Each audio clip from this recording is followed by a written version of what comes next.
Hello and welcome back to Good Game Nation, where we bring you all things TCG. My name's Preston. I'm here with Sam. Say hello. Not bad. It was. I thought you were gonna fumble it, but you finished strong. Ooh. You stuck the landing. Nice. Yeah, the performance was bad, but the landing was stuck. So Well done. we'll give it a solid 7 and move on. But we are here talking about a very recent regional, very large. It was the online core TCG regional here in the States. It is the first large tournament with the ban list active, so it's definitely exciting to talk about. Let us know in the comments if you haven't seen the tournament, what you're predicting right now. Pause the video. No, I'm just kidding. Yeah, Uh, hit us up in the comments early. yeah, absolutely. So we wanted to start by showing you at least what the top 8 was for this regional. We got this tweet from a friend Eggman that we've definitely have talked about on this channel. I hope this will be in the description as always. There's definitely a big surprise here, I think. Yeah, I mean, Eggman was the sponsored Twitch streamer, so he worked with Core to stream it. So if you go sub to him, you can watch the whole tournament. It's only like 8 or 9 hours, so if you have a few minutes in your day, just watch the whole tournament. Watch it at 2 times, But maybe. yeah, just a couple times tomorrow after this. But yeah, it's surprising that in the top 8, it's still Whitebeard. It's I still don't Whitebeard. I don't know if you guessed that in the comments, but I'm sure you're as surprised as I was. I mean, it's not that surprising, right? When we look at the East, it was, I want to say at least 50% or even higher of the top 8 we saw were Whitebeard slash Zoro. Mhm. So it's not too shocking. I think when we look at the deck, that's going to be a lot of fun. But it's nice to see Katakuri here. That was a leader we reflected on. We thought they had a chance. We definitely like them a lot more here in the West than they got love in the East, at least first at 3. Yeah. Zoro at 1 might be a little shocking, but they also got hit with the ban list, so they probably have a lot more time. And then probably this is a big surprise to me was seeing Kuro down here. Kuro Yeah. feels reminiscent of set 2 Magellan a little bit, just a hmm little bit of a counter meta throw down there here. Yeah, and I couldn't find the top 8 Kuro, but I know two of the other players that played Kuro, Hmm. and they actually worked together like during practice and stuff like that. So Yeah. we'll talk about one of those because it's interesting. I don't think it's the top 8 list, but the player did well, so we'll talk about them later. We have a Kuro list, and we are excited to talk about it. First time on the channel for sure. But Yeah, for sure. we're going to start with the winner of the tournament. The winner of the tournament was Whitebeard. It was tweeted out by the Worst Generation. Again, this tweet will be down in the description below. They also put a deck profile as well. So if you're Mhm, looking for an in-depth following of the deck, it'll be in his channel, which will be mhm. linked down there. The list is here. We're going to get into it on our dev side, and there are some cards that have not appeared in a red top list here that are, in this deck, I think. Yeah, at least that we've seen. I haven't seen many Fosas, if that's how you say his name, and I Yeah. haven't seen very many of the vanilla Luffy. So those are interesting additions that I don't know if they're there because they lost like 9 cards over a weekend, Yeah. in the limiting of all of these cards, or if there was a more interesting choice of hitting a very specific count of each character type. So this deck has 25 Whitebeards and 23 Straw Hats, and then there's the 4 Makino. So I believe that Garrett, the pilot of this deck, didn't want to miss a search. Mm-mm. So making it very clear, there's 2 types. There's 2 main searchers. I'm going to be hitting my Nami searches every time, and I'm going to hit my ISO searches every time.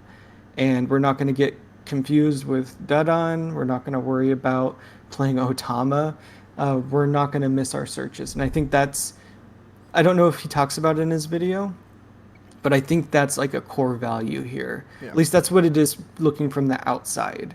Uh, I don't want to miss a search and I want to stay consistent. Yep. And that seems like what he was going for. Yeah, especially in long tournaments, consistency is definitely key here. We do have a lot of tools, a lot of ones and twos of cards, but there are a bunch of really good option cards that are good for multiple matchups. I really like that Thatch is here in this list. Thatch is a card we're seeing a little more in set 4 as well.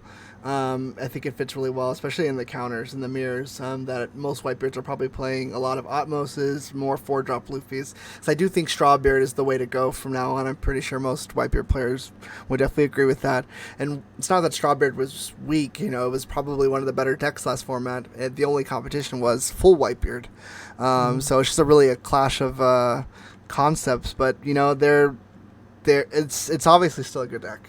It's something that dominated set 3, and it's looking like, at least early on, that it's going to continue to do so.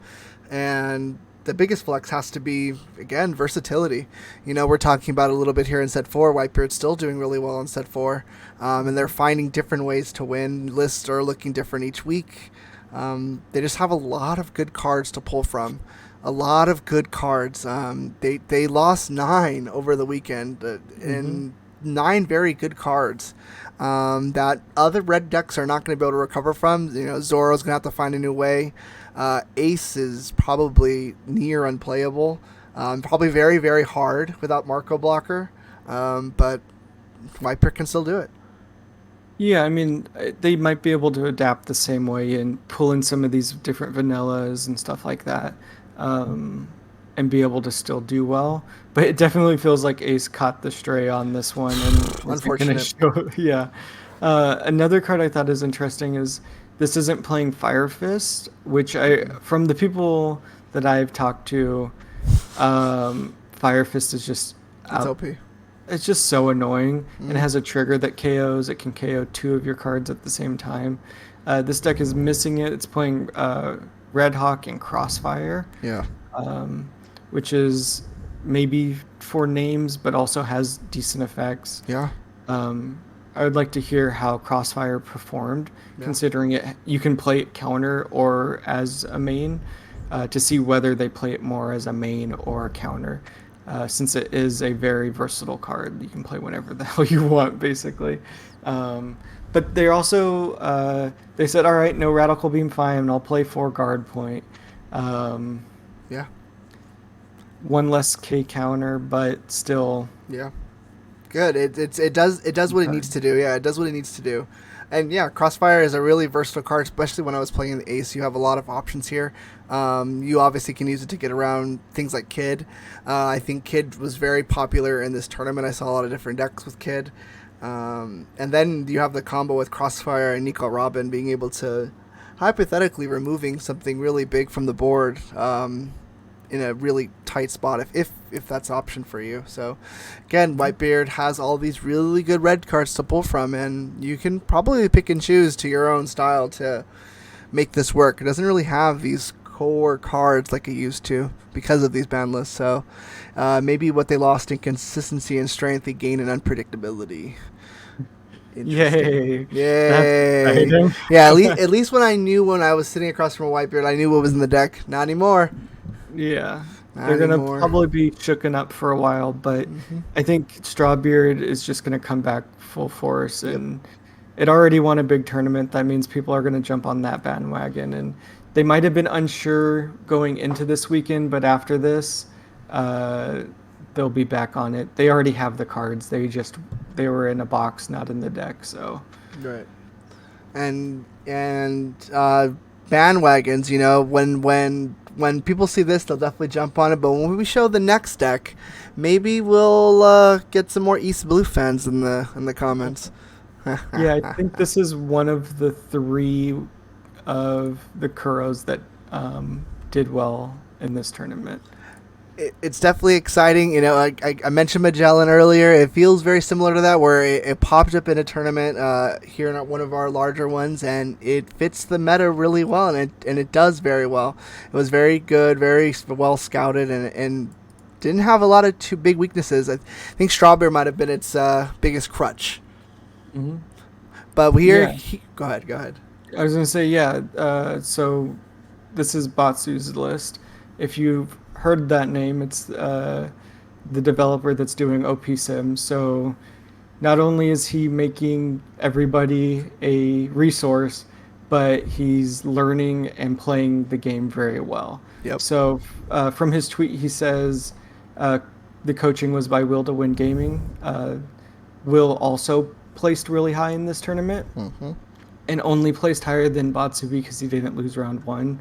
Unfortunate for Batsu that round one loss really threw him back in the standings. Yeah. But they basically played the same deck, and I think Will got 15th, and Batsu did 34th. We're going to cover Batsu's here on Dev because I think it's more interesting to talk about Batsu. Yeah. Since we talk about him all the time because of Sim. Absolutely. And we also couldn't locate the 8th place list. If there's any large differences, we'll definitely find it and we'll post it either on our Twitter or it'll be in the description of the video later on. But we want to cover Kuro because it's very exciting to see something just new pop up in the meta. So yeah, here is Kuro. It's running a lot of the set 3 East Blue mechanics with a couple very good staples splashed out. And it has this Kinemon feel where we're doing a lot of tapping. It's a lot of control of the board state, and obviously it proved very well in the tournament, at least for the cost drops that they were targeting. Yeah, this is a really interesting, good read on what the meta could be and how to play into it. Because, like you were saying, all of the abilities to rest is gonna throw people off that are already kind of unsure about what's going on in this tournament. So, something that I completely overlooked was Kurobi, Mm-hmm. Fishman, East Blue, Arlong Crew. It says rest up to one of your opponent's characters. For some reason in my head, it was always a like 4 or less, like most of the other cards are. Mm-mm. This is an open Mm-hmm. rest, which is super powerful Yep. to have in a 4-drop. Because we're seeing stuff like in the news that I covered yesterday, the new Porcelino Mm-hmm. only hits like 4 or less. Right. And it's a 7 cost. This is a 4 cost that's doing anything. That's a really good card that I completely forgot existed. Not many And leaders then can take effect of this ability, so that might be why. that's fair. There's two right Two. now. Yeah. Um, and I think we were talking about this list beforehand, trying to figure out like where its pluses were, and playing the law Mm-hmm. into bouncing Kurobi and then playing a 3 or less of anything else that you can play. So bouncing Kurobi so you can have him again for the next turn, Sure. and playing Sham or bouncing Jin and being able to use him again next turn is a even with Izo Mm-hmm. to play Izo again. Like it has a lot of that blocker law is incredible. So being able to reutilize your characters, being able to play out a Nami. This deck has a lot of on play, is Mm-hmm. what I'm realizing as I keep saying all of these different characters. Is there's so many on play effects that this law is almost a necessity. It's crazy that it's only 3, but it makes sense because you're probably playing into Krieg, which is a double attack, and it's a nasty double attack. It's very sticky at 7k, very easy to defend. And Even another with good on play effect. yeah, with a good on play effect. Mm-hmm. So it's a very good read. I don't know if this deck would have played if they would have played this deck a week ago, but with some uncertainty, and I mean it's a good build also. Like this is very playable, probably before, but it probably just wasn't hitting with leaps and strides with so many radical beams and blocker Marcos. Right, yeah. You hit the head. I definitely was gonna go on a little tangent about on player, but Yeah. there's a ton of really good reusability here with Law. Even being able to pick up something like a Bucci and then playing a Sham and then replaying that Bucci with the Sham.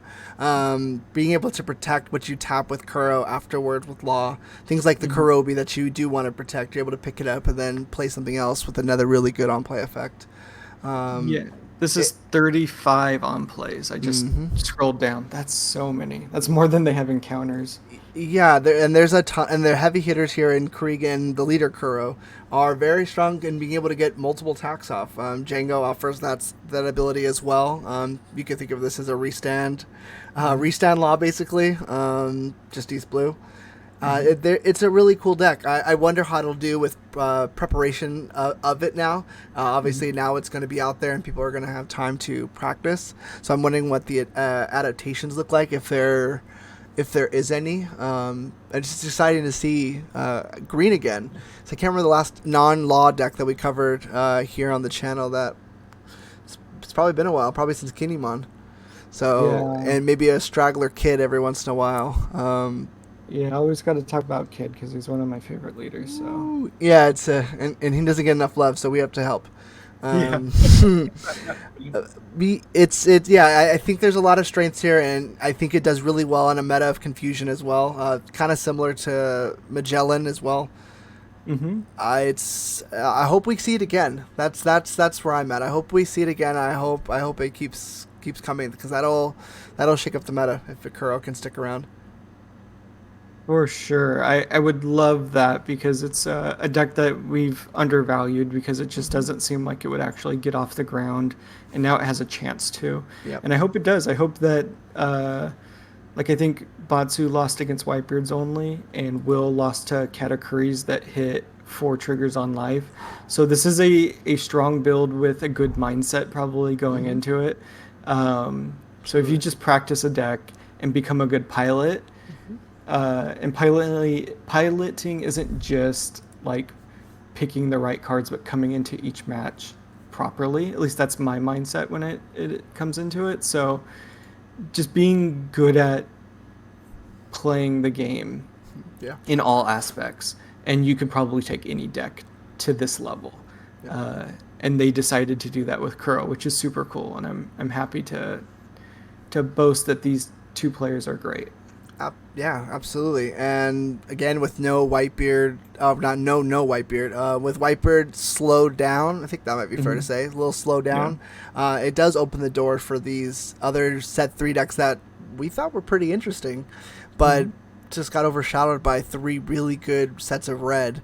And hopefully this ban list opens up the door for other colors, because even if Whitebeard's winning, as long as you keep seeing these other colors top, like we saw, I think there's a Crocodile that did pretty well in another tournament recently, so other colors are hanging around. So I heard people were playing Arlong, so here's our chance to actually see Arlong do well. That's the dream. People are still confused about Whitebeard.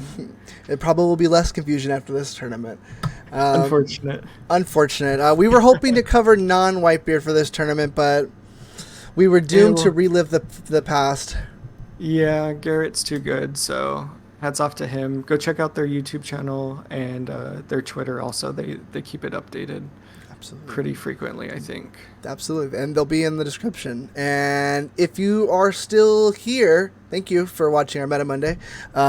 Please consider doing the YouTube things, like, comment, subscribe, and we will see you tomorrow.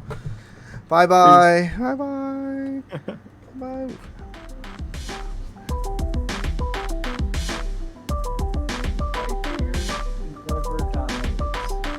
Can't believe Whitebeard won. It's ridiculous. You could put a hole in his head and 2 in his chest, and he still survives. He's the world's strongest man.